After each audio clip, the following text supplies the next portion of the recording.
पिछले 24 घंटों में ये सबसे अच्छी खबर मिली है मुझे। एक और बात बताती हूँ, दूसरे सरप्राइज के लिए तैयार हो? हम विंटर कलेक्शन करेंगे। क्या?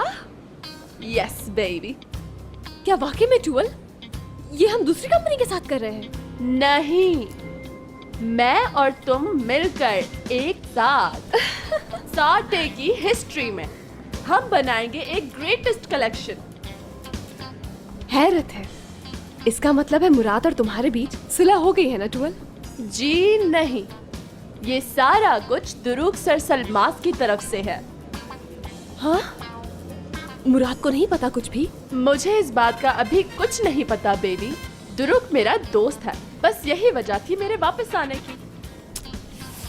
तुम्हारे आने से मैं बहुत खुश हूँ। क्या तुम खुश हो? हाँ? हाँ, मुझे खुशी हुई। By the way, junior sir सलमास ने मुझसे वादा किया है कि उसका भाई मुझसे माजरत करेगा। जबरदस्त।